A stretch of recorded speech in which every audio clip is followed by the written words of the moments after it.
Hutu runs the country, wants the refugees to get out from his borders, you know, the Hutu refugees.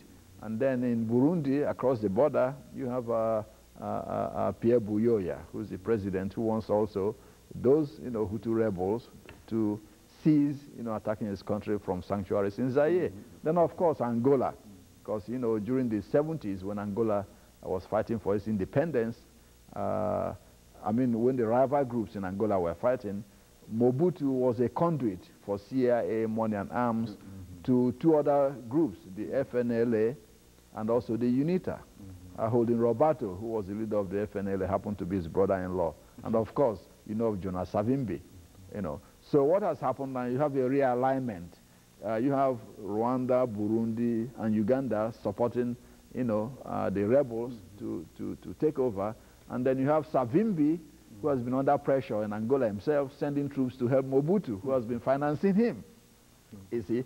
So, but really, the catalyst that started the present movement came as a result of an order issued by Zairean authorities in the Kivu province to deny citizenship to Tutsis who lived in the area. They've lived over there for about 300 years.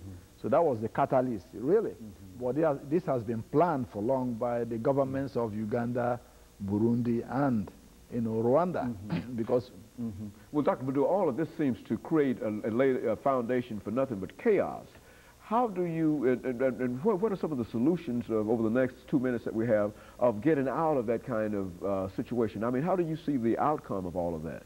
Well, I think inevitably two things will happen. Either Laurent Kabila and his group take over the government of Zaire, or there will be a negotiated settlement and a broad-based coalition government.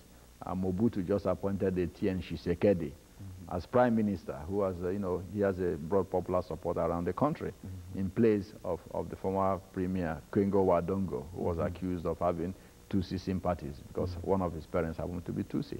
You know, however, that relates to the Nigerian problem.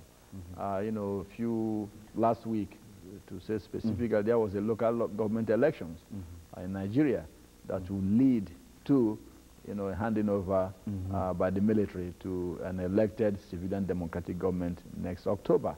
This is very significant because that has been one of the reasons why the United States government has failed or refused to you know, certify, you know, Nigeria, as you very well know.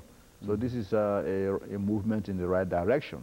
While some people are still calling for the reinstatement of the cancelled elections, one has to understand that there's no going back now for the Nigerian government, because the government, including people like me, see it as a double, you know, game being played by Western countries when it comes to Nigerian democracy.